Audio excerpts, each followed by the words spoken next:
ng kaligtasan. Magandang araw sa inyong lahat. Ngayon, nais kong pag-usapan ang isang napakahalagang paksa, ang kaligtasan.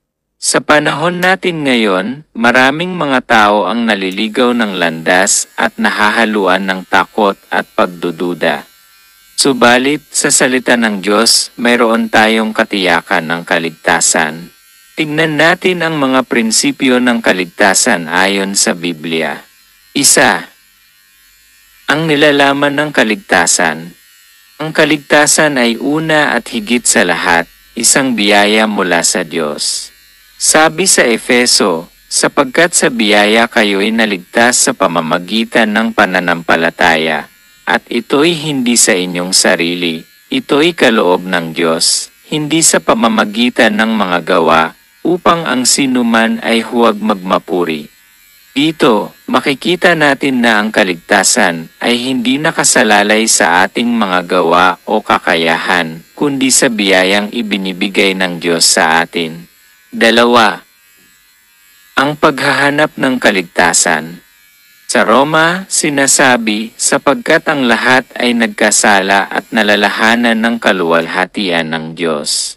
Lahat tayo ay nagkulang. Ang bawat tao ay nangangailangan ng kaligtasan mula sa ating mga kasalanan.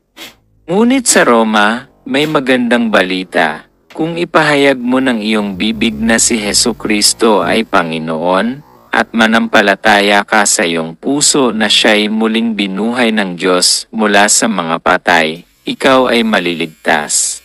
Pinapakita nito na ang kaligtasan ay nagsisimula sa ating pananampalataya kay Hesukristo bilang ating Panginoon at tagapagligtas. 3. Ang kaligtasan ay para sa lahat. Mahalaga ring tandaan na ang kaligtasan ay hindi limitado.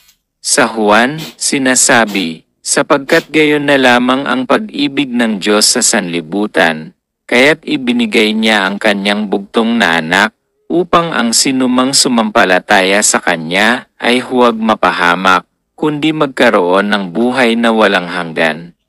Pinapakita nito na ang kaligtasan ay bukas para sa lahat ng tao, walang pinipiling lahi, estado sa buhay, o kasalukuyang kalagayan.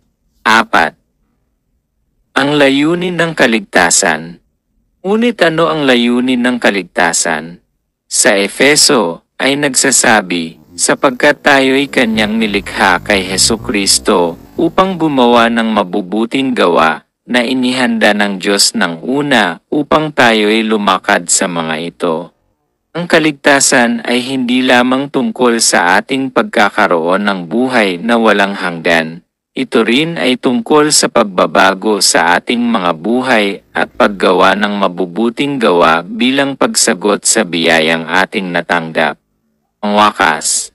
Sa ating paglalakbay, muling balikan natin ang mga pangunahing aspeto ng kaligtasan. Una, ang kaligtasan ay biyaya mula sa Diyos. Pangalawa, ito ay maaari lamang makamit sa pamamagitan ng pananampalataya kay Hesukristo. Pangatlo, ang kaligtasan ay para sa lahat. At panghuli, may layunin ang kaligtasan sa ating buhay. Sa pagtatapos, hinihimo ko kayong buksan ang inyong mga puso at tanggapin si Hesukristo bilang inyong tagapagligtas. Hindi ito isang bagay na dapat ipagpaliban. Tanggapin ang kanyang biyaya at lumakad tayo sa liwanag ng kanyang pagmamahal. Sa kanya, tayo ay maliligtas at magkakaroon ng katuwang sa ating buhay na puno ng layunin. Purihin ang Panginoon. Naghahanap ka ba ng bagong tambayan? Welcome sa Team Sam TV. Welcome sa Team Sam TV, ang bagong tambayan mo sa YouTube. Dito, lahat tayo pamilya. Kung gusto mo ng masayang vibes, tawanan at mga tips na sulit, nasa tamang channel ka. Sa Team Sam TV, may mga travel vlog na magdala sa'yo sa iba't ibang lugar, food adventures na magpapagutom sa'yo, at mga hamon na siguradong magpapasaya sa'yo. Dagdag pa riyan, may mga life hacks na sobrang makakatulong at mga kwentuhan na parang magkakabarkada lang.